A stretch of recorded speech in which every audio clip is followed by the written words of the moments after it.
அனைவருக்கும் வெற்றி தமிழ் பயிற்சி அகாடமியின் சார்பாக இனிய வணக்கம். இந்த காணொலியில் நம்ம தமிழ் தகுதி தேர்வில் முந்தைய ஆண்டில் கேட்கப்பட்ட வினாக்கள் நம்ம பார்த்துக்கிட்டு வர்றோம். ஸோ அந்த வரிசையில் இன்றைக்கி 20 வினாக்கள் பார்க்க போகிறோம். ஸோ தமிழ் தகுதி தேர்வு அப்படின்றது எவ்வளோ முக்கியமானது அப்படின்றது உங்கள் எல்லாருக்குமே தெரியும். ஸோ இந்த வீடியோவை கடைசி வரைக்கும் ஸ்கிப் பண்ணாமல் பாருங்கள். முதல் முறையாக நம்ம சேனலை பார்க்குறவங்க மறக்காமல் நம்ம சேனலை சப்ஸ்கிரைப் பண்ணி வச்சுக்கோங்க. அப்போ தான் நான் போடக்கூடிய வீடியோக்கள் எல்லாமே உங்களுக்கு கிடைக்கும். அதே மாதிரி நம்மளுடைய வீடியோவுக்கு ஒரு லைக் பண்ணுங்கள், உங்களுடைய கருத்துக்களை கமெண்ட் பண்ணுங்கள். வாங்க தமிழ் தகுதி தேர்வில் கேட்கப்பட்ட வினாக்களை பார்க்கலாம். ஃபஸ்ட்டு கொஸ்டின் பாருங்கள். அதாவது 21வது வினா என்ன சொல்லியிருக்காங்க? செய், அதாவது நெடில் இருக்குது, குறியில் இருக்குது. ஸோ இதனுடைய மாற்றம் அறிந்து பொருளை வேறுபட்டு கண்டறிக அப்படின்னு சொல்கிறாங்க. சரிங்களா? அப்போ செய்னா என்ன அப்படின்றதுக்கான பொருளை நீங்கள் சொல்லுங்கள் அப்படின்னு தான் சொல்லியிருக்காங்க. ஸோ நமக்கு இதில் டேரெக்டாக கேட்கணும் அப்படின்னா, அதாவது நமக்கு பார்த்தோன்னே தெரியணும் அப்படின்னா, சேய்னா குழந்தை அப்படின்னு படிச்சிருப்போம். கண்டிப்பாக எல்லாருக்குமே தெரிஞ்ச விஷயந்தான். ஸோ அப்போ அந்த குழந்தை எங்கே இருக்குதுன்னு சொல்லி பாருங்கள். ஆப்ஷன் சியில் இருக்குது. ஸோ அதை வச்சே நம்ம எளிமையாக இதுக்கான ஆன்சரை கண்டுபிடிச்சிடலாம். ஸோ 21வது வினாவுக்கு, அதாவது செய் அப்படின்னா செயலை செய்தலை குறிக்குது, சே அப்படின்னா குழந்தையை குறிக்குது. சரிங்களா? அடுத்த கேள்வி பாருங்கள். 22வது கேள்வி, சந்திப்பிழையற்ற தொடரை கண்டறிக. சரிங்களா? சந்திப்பிழைனா ஒன்றும் இல்லைங்க, ஏதாவது ஒரு இடத்துல இப்பு வர வேண்டிய இடத்துல இப்பு வராமல் இருக்கும், இக்கு வர வேண்டிய இடத்துல இக்கு வராமல் இருக்கும், இல்லாட்டி தேவைப்படாத இடத்துல வந்திருக்கும். ஸோ இதை நம்ம கரெக்டாக பார்த்து நம்ம அந்த பிழையற்ற தொடர் எது அப்படின்றத நம்ம கரெக்டாக சொல்லணும். சரிங்களா? ஸோ அந்த இதில் பாருங்கள். ஸோ இங்கே கொடுத்துருக்கிறதுல எது மிகச்சரியானது அப்படின்னா ஆப்ஷன் சி தான் மிகச்சரியானது. அதாவது கடைக்கு சென்றான். சரிங்களா? மற்றதெல்லாம் பாருங்கள், எல்லாமே தப்பாக கொடுத்துருக்குறாங்க. அப்போ கடைக்கு சென்றான் அப்படின்றது தான் மிகச்சரியானது. ஸோ 22வது கேள்விக்கு ஆப்ஷன் சி மிகச்சரியான பதில். அடுத்ததுக்கு பாருங்கள், சேர்த்து எழுதுக கேட்டிருக்காங்க. நிலா ப்ளஸ் ஒளி, நிலா ஒளி. சரிங்களா? ஆப்ஷன் சி தான் மிகச்சரியானது.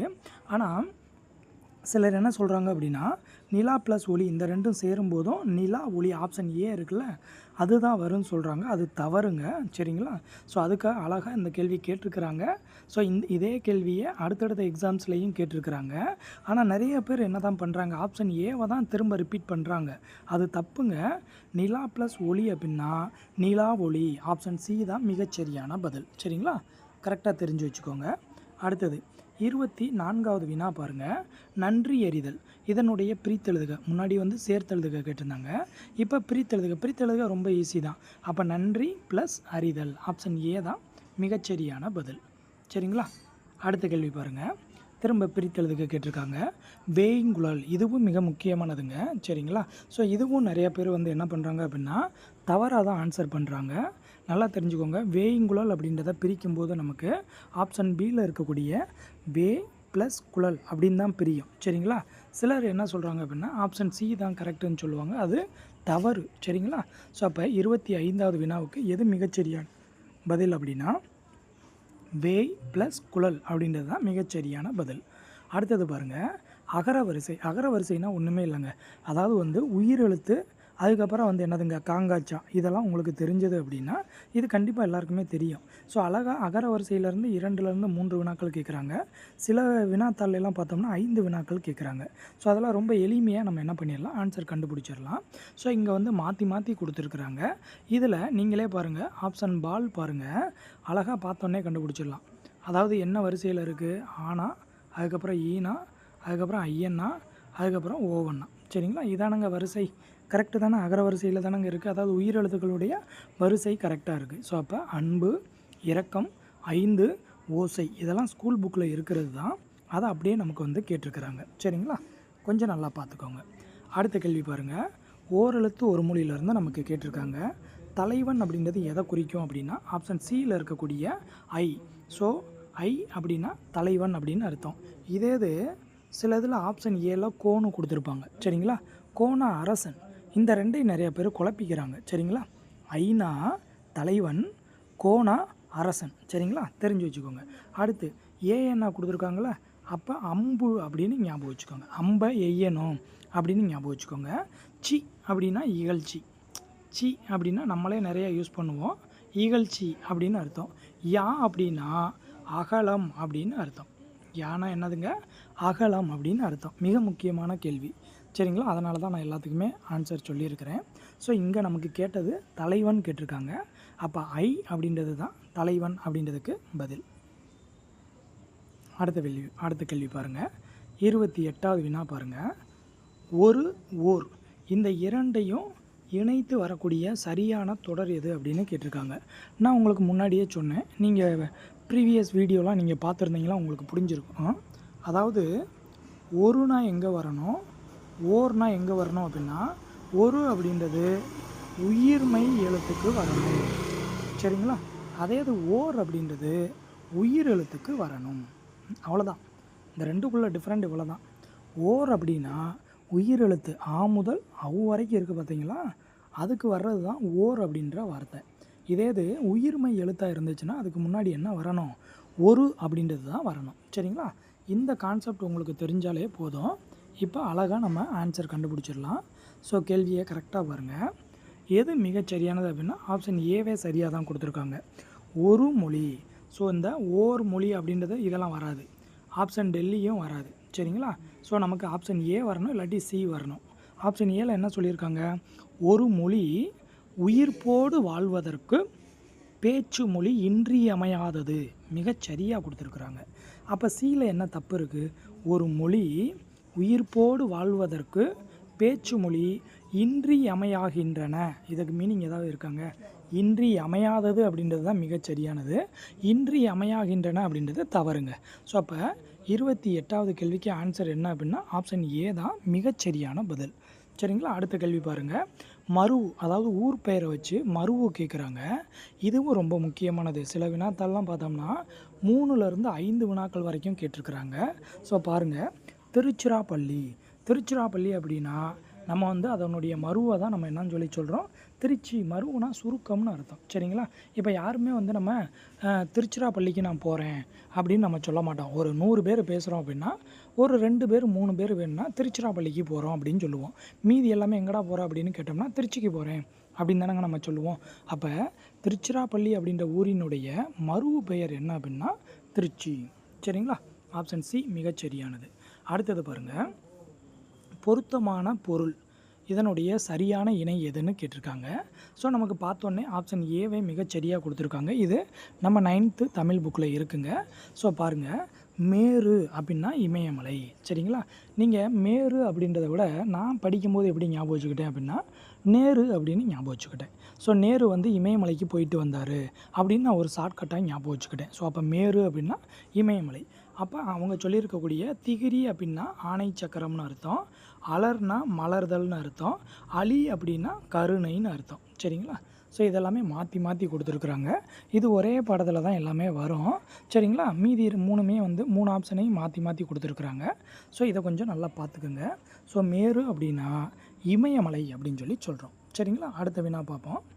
31வது வினா பாருங்கள், என்ன சொல்லியிருக்காங்க, அதாவது கீழே வந்து அடிக்கோடிட்டு இருக்காங்க, அந்த சொல்லுக்கு இணையான வேறு சொற்களை நீங்கள் கண்டுபிடிங்க அப்படின்னு சொல்லியிருக்காங்க. சரிங்களா. ஸோ இதெல்லாம் சூப்பர் கொஸ்டினுங்க. இந்த மாதிரிலாம் கேட்டால் கண்டிப்பாக படித்தவங்களால் மட்டும்தான் என்ன பண்ண முடியும், ஆன்சர் பண்ண முடியும்.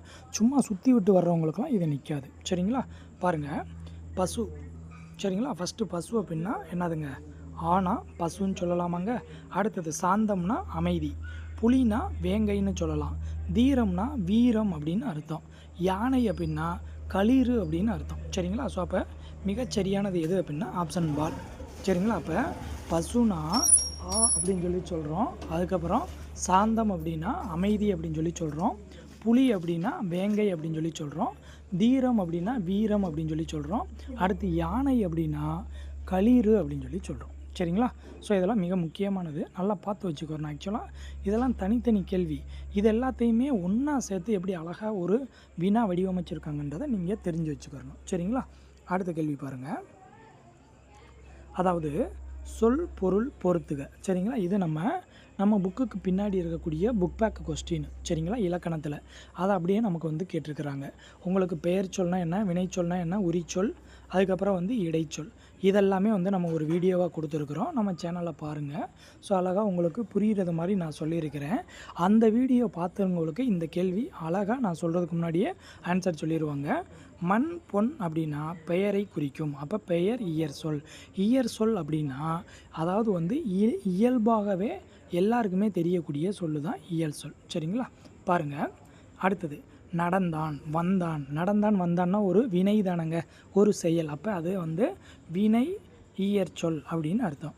அடுத்து அவனை, அவனால், அவனுக்கு, இந்த மாதிரிலாம் வந்துச்சுன்னா இடைச்சொல். அப்போ இடை உரி சொல், இடை இயற்சொல். அடுத்தது மாநகர், நனி, கடிது, சரிங்களா, கூர், களி, இந்த மாதிரிலாம் வந்துச்சு அப்படின்னா அது வந்து உரி அப்படின்னு அர்த்தம். அதான் உரிச்சொல்னு அர்த்தம்.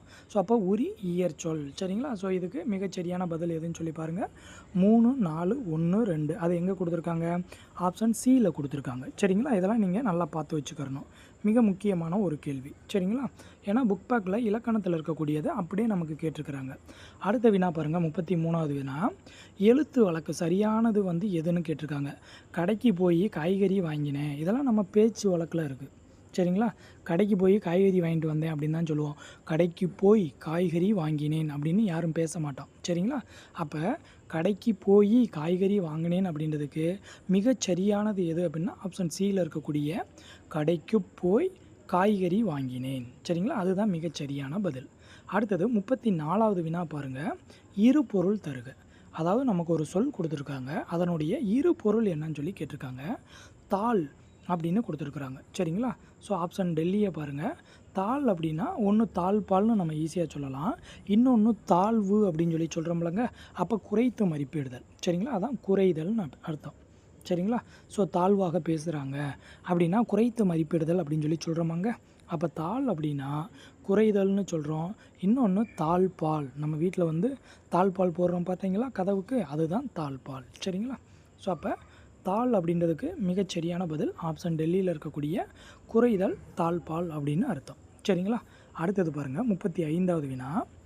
அந்த ஏழை குழந்தையின் கண்கள் டேஷ் காணப்படுகின்றன அப்படின்னா குழி தாழ்ந்து காணப்படுகின்றன. சரிங்களா? அதாவது அந்த ஏழை குழந்தையோட கண்ணை பார்க்கும்போது ஏற்ற இறக்கத்தோடு, அதாவது ஒரு கவலை, ஒரு மகிழ்ச்சி, இந்த மாதிரி வந்து ஆப்போனண்டாக காணப்படுது. அதான் குழி தாழ்ந்து. சரிங்களா? அடுத்தது பாருங்கள். 36வது வினா. பண்பு தொகைக்கு பொருந்திய சொல்லை. நல்லா தெரிஞ்சுக்கோங்க. பண்பு தொகை அப்படின்றத எப்படி கண்டுபிடிப்பீங்க அப்படின்னா பிரிக்கும்போது மை விகுதி வெளிப்படணும். சரிங்களா? ஸோ அப்படி பிரிக்கும்போது பாருங்கள், ஆப்ஷன் பால் பிரித்து பாருங்கள். நல் நதி, அப்போ நன்மை ப்ளஸ் நதி, நிதி. அப்போ நல் ப்ளஸ் நிதி, அப்போ நன்மை ப்ளஸ் நிதி அப்படின்னு சொல்லி சொல்கிறோம். இங்கே மை விகுதி வந்து வெளிப்படும். ஸோ அதை வச்சே நம்ம என்ன பண்ணிடலாம், பண்பு தொகைக்கு பொருந்திய சொல் எது அப்படின்னா ஆப்ஷன் சியில், ஆப்ஷன் பாலில் இருக்கக்கூடிய நல் நிதி அப்படின்றது தான் மிகச்சரியான பதில். சரிங்களா? அடுத்து 37வது வினா பாருங்கள். ஒரு பொருள் தரும் பல சொற்கள். சரிங்களா? இதில் பல சொற்கள் கொடுத்துருக்கோம். இது எல்லாமே பார்த்திங்கன்னா அவங்க கொடுத்துருக்கிறதுல ஒரே ஒரு பொருளை தான் தரும். பாருங்கள். இறை, செல்வம், தகுதி, பயன், பாக்கியம். ஸோ இதெல்லாம் வந்து அதாவது வந்து பேரு அப்படின்னா, சரி, அங்கே பேருனா இறைன்னு சொல்லலாம், செல்வம்னு சொல்லலாம், தகுதின்னு சொல்லலாம், பயன்னு சொல்லலாம், பாக்கியம் அப்படின்னு சொல்லலாம். ஸோ இது எல்லாத்துக்குமே ஒரே மீனிங் அப்படின்னா பேரு அப்படின்னு சொல்லி சொல்லணும். சரிங்களா? ரொம்ப முக்கியமானது. அடுத்தது விசும்புனா என்ன?